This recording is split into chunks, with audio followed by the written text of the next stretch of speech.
experimentamos ninguna de estas cosas, pues mi amigo le diré que está completamente equivocado. Pero quiero darle a conocer lo que Pablo escribió desde la lóbrega celda de una oscura cárcel, en donde estuvo prisionero por predicar el Evangelio de nuestro Señor Jesucristo. Y quiero que escuche atentamente lo que el apóstol dice en Filipenses 4, comenzando con el verso 4. Regocijaos en el Señor siempre. ¿Quién dijo eso? El apóstol Pablo. ¿Y cuándo lo dijo? Mientras estuvo preso en una cárcel romana. Regocijaos en el Señor siempre. Otra vez os digo, regocijaos.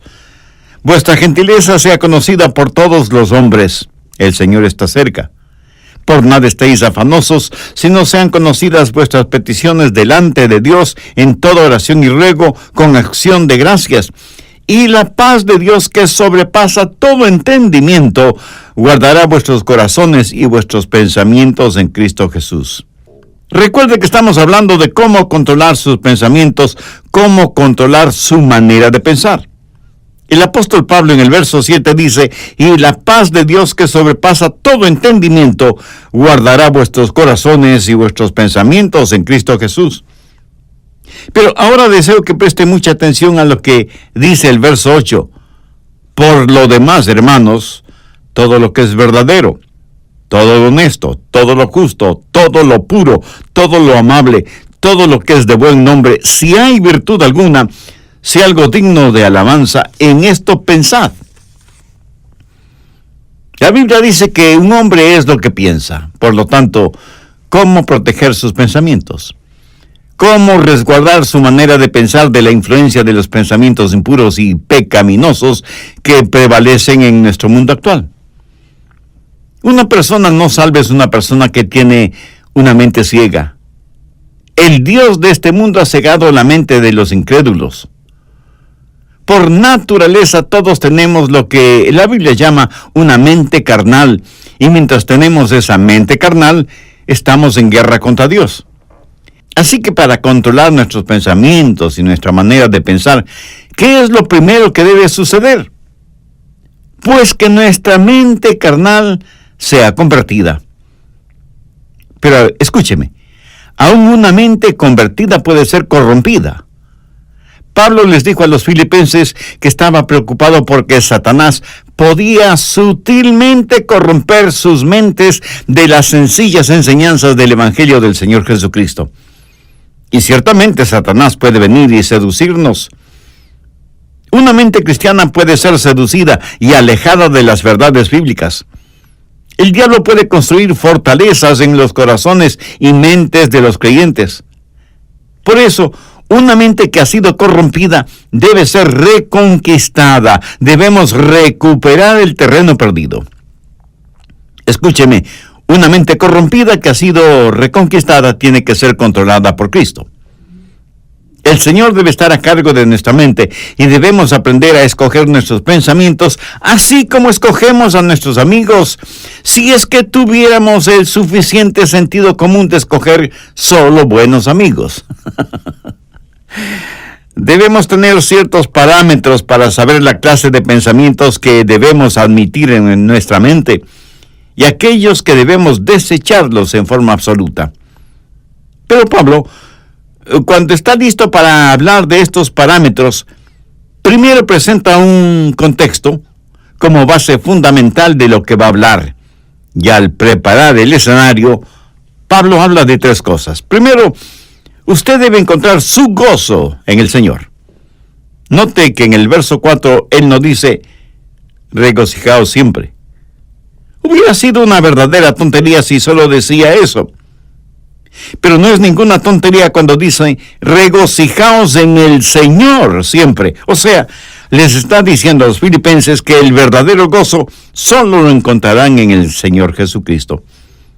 Esto pone en evidencia que cada creyente que controla su manera de pensar tendrá un gozo, un regocijo consciente, continuo, conspicuo y contagioso, porque ese gozo está fundamentado, anclado en el Señor Jesucristo.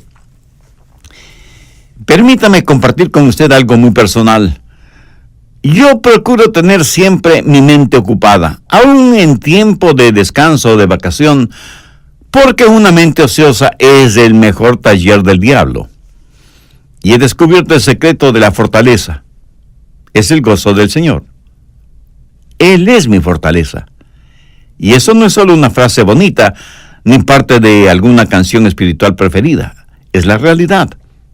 El Señor es mi fortaleza. Hay veces cuando dejo mi oficina y vengo a grabar estos mensajes radiales y estoy física y mentalmente cansado. Y me detengo y digo, Señor Jesús, te amo. Gracias por quien tú eres y lo que representas para mí. Tú eres en verdad mi fortaleza física, mental, espiritual y emocional. Y casi de inmediato siento el poder y la fortaleza que inunda mi cuerpo y sé, sin la menor sombra de duda, que el Señor es mi fortaleza. Y por eso me regocijo siempre en el Señor. Por favor, busque Juan 15:11. Estas cosas os he hablado para que mi gozo esté en vosotros y vuestro gozo sea cumplido. De paso, quiero decir que el gozo en Jesús es el único gozo que permanece. Si su gozo depende de alguna otra persona o de alguna cosa, ese es un gozo pasajero que no permanece, que alguien o algo puede quitárnoslo. Yo me alegro de que el gozo de Pablo no era porque estaba en libertad, porque le hubiera sido completamente fácil decir que estaba gozoso si tenía libertad. Pero él dijo que tenía pleno gozo estando en la cárcel. Así que no tenga su gozo de las circunstancias. No pretende encontrar su gozo en las diversiones. No espere encontrar gozo genuino en los negocios. Ni se engañe creyendo que el verdadero gozo está en tener amigos, aunque sean buenos amigos. Tampoco el tener buena salud es fuente de gozo verdadero. Todas estas cosas que he mencionado le pueden proporcionar ciertas alegrías pasajeras, pero nunca un gozo genuino y verdadero. El único manantial de gozo profundo y permanente es el Señor Jesucristo. Regocijaos en el Señor siempre. Otra vez digo, regocijaos. Segundo, recuerde que Dios siempre está cerca. Reconozca la presencia de Dios continuamente. Pablo en el verso 5 de Filipenses 4 dice, vuestra gentileza sea conocida de todos los hombres, el Señor está cerca. Escúcheme, la expresión el Señor está cerca no es en referencia a la segunda venida de Cristo, sino que describe la realidad de lo que Pablo estaba experimentando en esa prisión romana. Y él dice, el Señor está aquí, conmigo, aún en esta celda. En Juan 14:16, el Señor Jesús dijo, y yo rogaré al Padre, y os dará otro consolador, para que esté con vosotros para siempre. La forma de tener una saludable actitud mental es encontrando gozo en el Señor y estar consciente de la constante presencia de Dios. Cuando usted hace esto, lo maravilloso es que Jesús le ayuda a llevar sus problemas. Es como si Pablo estuviera diciendo, aunque estoy aquí en la prisión, el Señor Jesús está conmigo. ¿Sabe? El Señor Jesús no vino para sacarle de los problemas, sino para vivir esos problemas con usted. ¿No es eso maravilloso? El otro día estuve leyendo acerca de unos prisioneros en la época de José Stalin en Rusia, cuando perseguían ferozmente a los cristianos y los mataban. Un grupo de 20 cristianos estaba reunido en un edificio cuando Stalin, al frente de un pelotón de soldados, entró en el recinto y comenzó a hacer una lista de quienes estaban reunidos allí. Un oficial vino y le informó que había 30 personas. Entonces uno de los cristianos dijo, oficial, está equivocado. Estamos aquí 31 personas porque Jesús está aquí con nosotros. Qué hermoso, ¿no le parece? Tercero, rehúse el preocuparse por todo. Filipenses 4:6. Por nada estéis afanosos, sino sean conocidas vuestras peticiones delante de Dios en toda oración y ruego, con acción de gracias. ¿Lo captó? Por nada estéis afanosos. En el original griego esta frase conlleva la idea de algo que se desgarra. Y eso es exactamente lo que la preocupación hace, nos desgarra interiormente. En un lado está el temor y en el otro lado está la esperanza, y usted se encuentra exactamente en la mitad. ¿Qué es lo que Pablo dice? Por nada estéis afanosos. En varias de sus enseñanzas, el Señor Jesucristo dejó muy claro que no valía la pena el vivir lleno de preocupaciones. Con las preocupaciones, nadie ha podido añadir ni un solo centímetro a su estatura, ni ha podido solucionar algún problema, o disminuir una carga, o secar una lágrima. La preocupación, mi amigo, no tiene ningún valor y además es una gran pérdida de tiempo. Consume nuestras energías. La preocupación no sirve absolutamente para nada. La preocupación no quita la incertidumbre del mañana, pero sí succiona la energía de hoy. Y cubre con sus oscuras nubes el brillo del sol de hoy. Jesús dijo que son los paganos los que se preocupan desmedidamente por todo, y que nosotros como hijos e hijas de Dios no debemos ser como ellos porque Dios cuida de nosotros. Pablo se prepara para decirnos cómo proteger nuestros pensamientos, y por eso pone como trasfondo el gozo del Señor, para que reconozcamos que Cristo siempre está con nosotros, para que dejemos de preocuparnos desmedidamente por todo. Pero ¿cómo hacerlo? Por nada estéis afanosos, si no sean conocidas vuestras peticiones delante de Dios en toda oración y ruego con acción de gracias. ¿Tiene usted algún problema que lo considera como un gran problema? Deseo que este mismo momento piense en el problema más grande que usted está enfrentando en la actualidad. ¿Ya lo tiene en su mente? Bien, ahora duplíquelo en tamaño. Sí que es enorme, ¿verdad? Ahora permítame preguntarle, ¿es ese su problema más grande que Dios? ¿O demasiado grande para Dios? Por supuesto que no. Véalo a la luz de Dios, recordando que para Dios no hay nada imposible. Y si usted puede orar por las cosas grandes, eso quiere decir que también puede orar por las cosas pequeñas. El peligro no es que fallemos en orar por las cosas grandes, sino que dejemos de orar por las cosas pequeñas.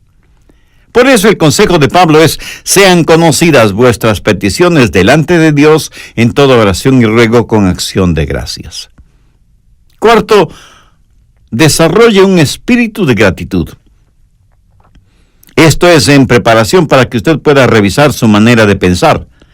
Puede evaluar sus pensamientos para saber si los deja o no entrar en su corazón y en su mente.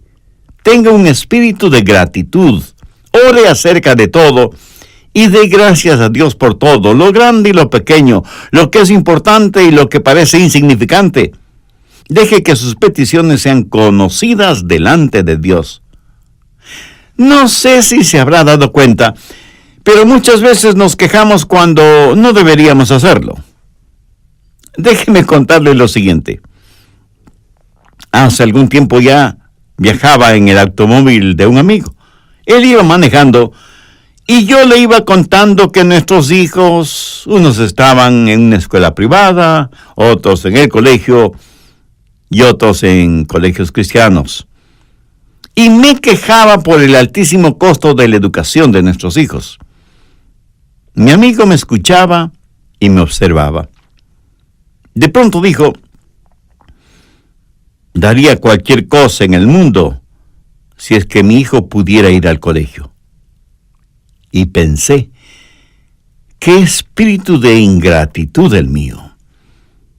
Mi amigo tenía un hijo rebelde, lo que generalmente decimos una oveja negra. Mi amigo estaba dispuesto a pagar cualquier cosa con tal que su hijo quisiera ir a estudiar. Y aquí estaba yo quejándome amargamente de cuán cara era la educación de mis hijos. Paradójico, ¿no le parece? ¿Alguna vez se ha quejado porque tiene que lavar o secar los platos? Hay muchas personas en muchos países del mundo que les gustaría tener platos aunque fueran sucios. ¿Me escuchó? Quiero decir que los platos sucios son una señal de que usted tuvo algo en qué comer. Una cuchara, un tenedor, cuchillo para comer. Mi amigo, hay millones de personas que usan sus manos, sus dedos para comer y ni siquiera tienen agua para lavarlas después. Hay que saber cultivar un espíritu de genuina gratitud hacia Dios. Ahora, todo esto no es más que el escenario para saber cómo controlar sus pensamientos. Es como el estar en un aeropuerto y pasar por los controles de seguridad que tienen sensores para detectar cualquier objeto que pudiera considerarse peligroso o algunas sustancias prohibidas que algunas personas tratan de pasar de contrabando. Los servicios de seguridad en los aeropuertos no permitirán que usted se embarque en un avión llevando esas cosas prohibidas. El apóstol Pablo presenta una especie de lista en el verso 8 y quiero que ponga mucha atención a su contenido. Por lo demás, hermanos, todo lo que es verdadero, todo lo honesto, todo lo justo, todo lo bueno, todo lo puro, todo lo amable, todo lo que es de buen nombre, si hay virtud alguna, si algo digno de alabanza, en esto pensad. Si usted lo piensa detenidamente, estas son pruebas que determinan lo que usted admitirá en su mente. Son como los controles de seguridad en los aeropuertos. ¿Qué control de seguridad tiene usted para el acceso a su mente, a su corazón?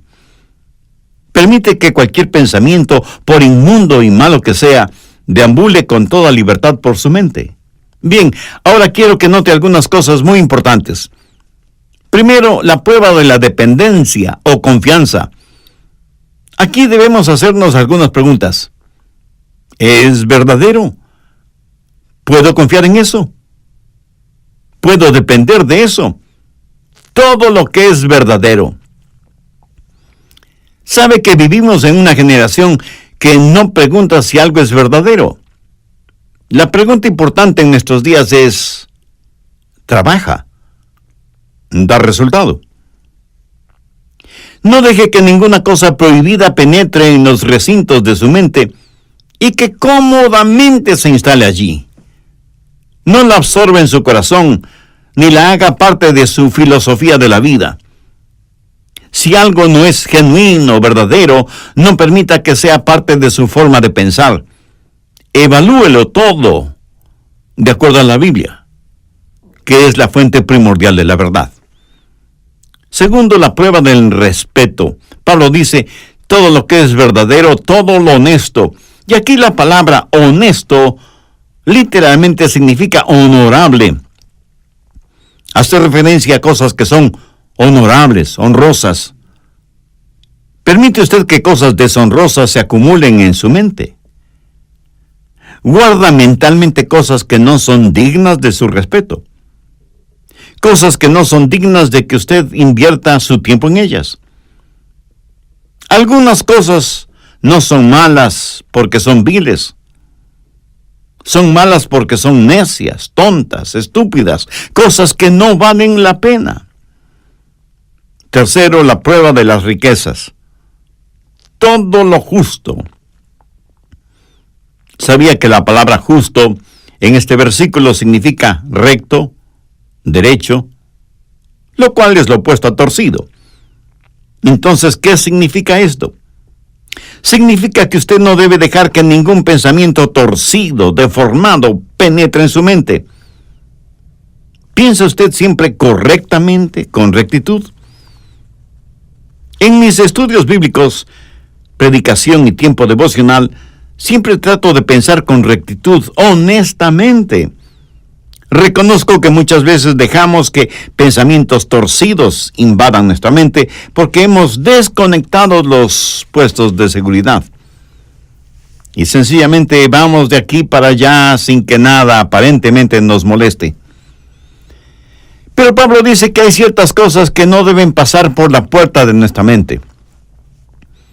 Cualquier cosa que no nos inspira confianza o respeto, o que levanta una bandera de sospecha, ni siquiera debe merodear la periferia de nuestros pensamientos. El apóstol también hace mención a todo lo puro, y puro significa algo que está libre de cualquier contaminación, algo libre de manchas o suciedad.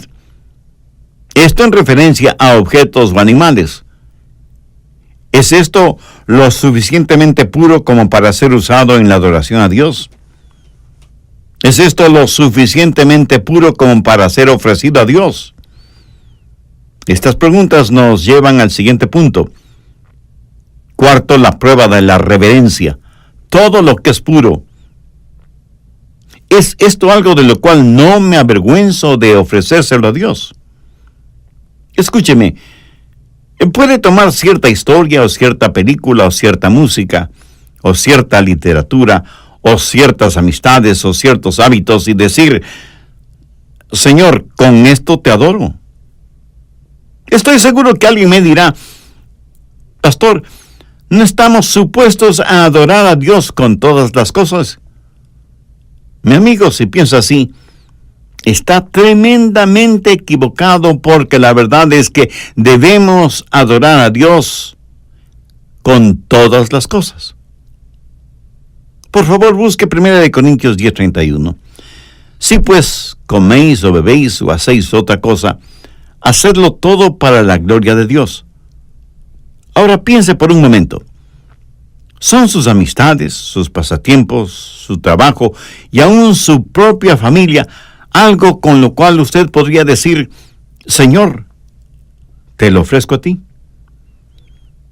Hace algún tiempo estuve en una conferencia bíblica en otra ciudad y tuve la oportunidad de ver la cadena de montañas conocida como Montañas Azules.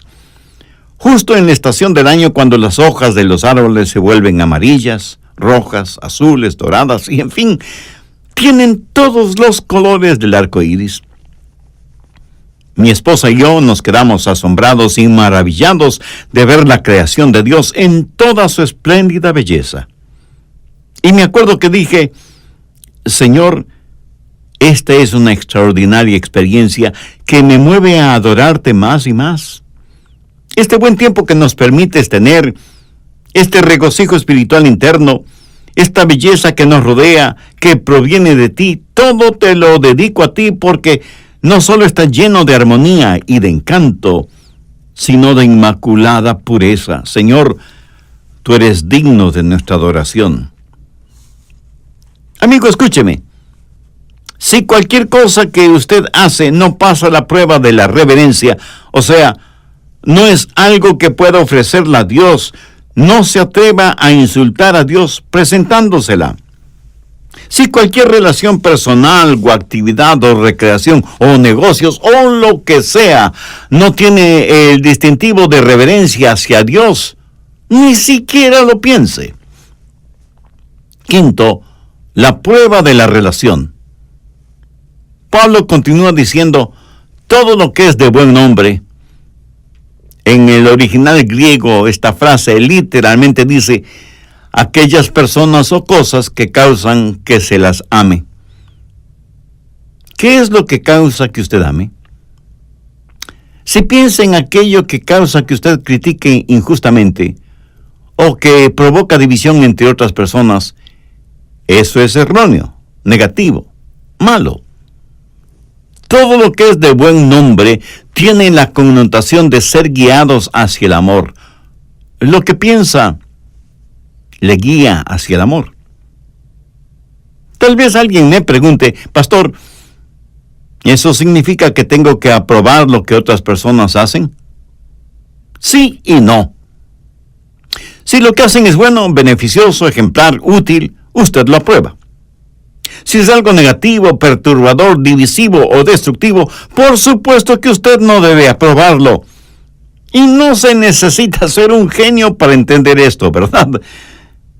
Pero el que no apruebe lo que otras personas hacen, por la razón que sea, eso no significa que no debe amarlas. Dios nos acepta a cada uno de nosotros, aunque obviamente no aprueba lo que como pecadores hacemos. Sexto, la prueba del refinamiento. Todo lo que es de buen nombre. Esto hace referencia a algo de categoría, buena educación, refinamiento, algo que es bueno sin mayores explicaciones. Verá, en todas partes del mundo y en todos los niveles sociales hay personas chismosas. Permítame decirle con genuina tristeza que la iglesia no es una excepción. Yo creo que el chisme es una especie de enfermedad que causa la pérdida de la memoria. Hasta ahora no he conocido a ninguna persona chismosa que admitiera ser chismosa. Por lo general, una persona chismosa comienza de la siguiente manera. Bueno, usted me conoce y sabe que no me gusta eso de los chismes, pero sabía que... Y comienza su chismografía con un aire de santidad y confidencialidad, como si estuviera contando una verdad absoluta. ¿Conoce usted a personas así?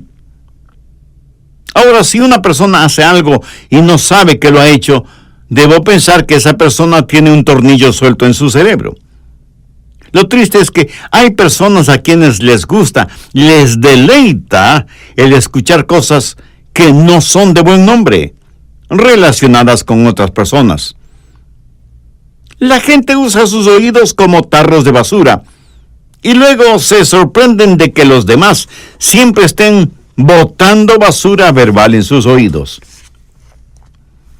Y la gente bota basura en sus oídos porque sabe que a usted le gusta escuchar esa basura.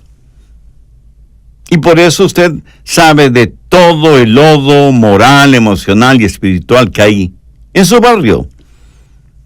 En lo negativo, usted sabe todo de todos. La clase de personas que son los nuevos vecinos, que a determinada jovencita ya no se la ve porque está embarazada sin haberse casado, y sus padres, para evitarse la vergüenza, la mandaron a vivir con sus abuelos, que viven muy lejos. Que el hijo de los Pérez está preso por manejar en estado alcohólico, etcétera, etcétera. Y la gente permite que todos estos malos pensamientos tomen residencia en su corazón y su mente. Pablo, al finalizar este tema, dice: si hay virtud alguna, si algo digno de alabanza, en esto pensad. Esto es tan sencillo y sin embargo tan maravilloso. Usted en forma absoluta puede reconquistar, recuperar el terreno perdido, si reconoce que hay virtud y que es algo digno de alabanza el pensar en todo lo que es verdad.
Verdadero, en todo lo que es honesto, en todo lo que es justo, en todo lo que es puro, en todo lo que es amable y en todo lo que es de buen nombre. Tal vez lo que voy a decir será como llover sobre mojado, pero tengo que decirlo. Usted no tiene que pensar en ninguna cosa que no quiera pensar. Pero escúcheme, usted debe pensar en algo.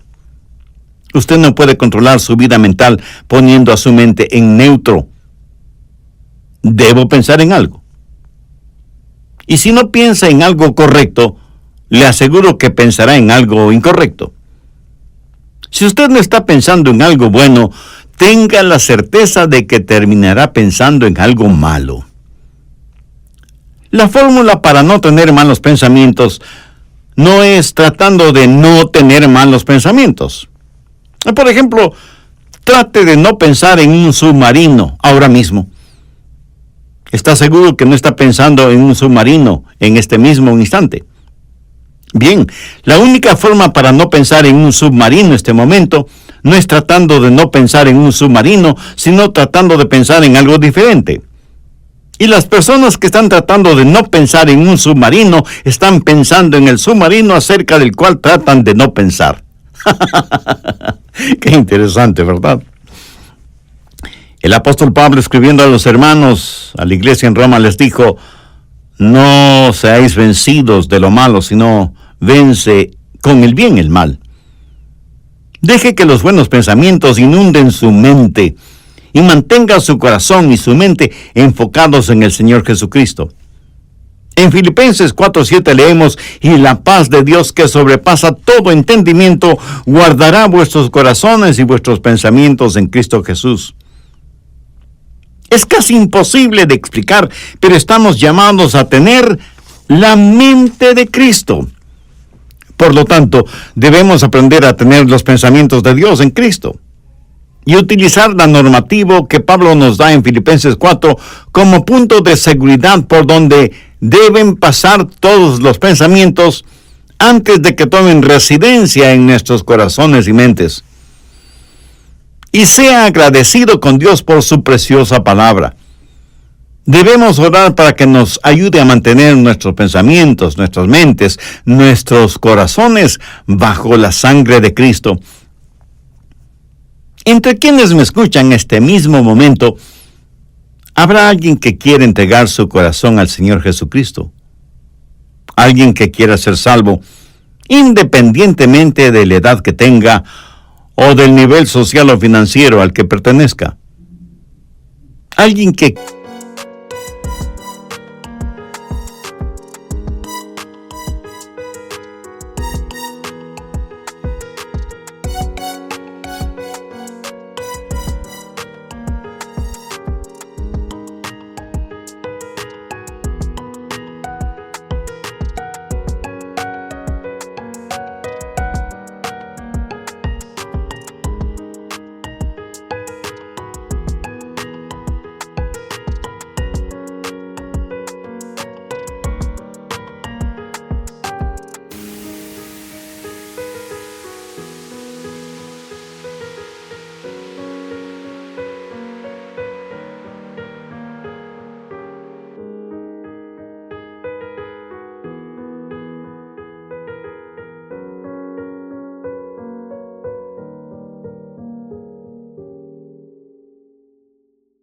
quiera tener un verdadero propósito para vivir y una firme esperanza a la hora de morir.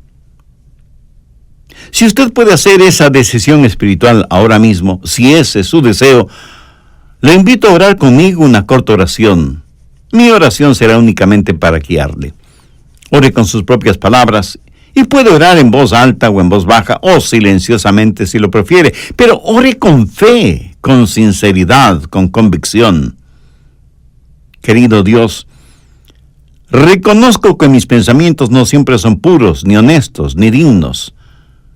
Y esto revela mi condición de pecador, a pesar de ser religioso. Hoy me acerco a ti en busca de tu misericordia y tu gracia.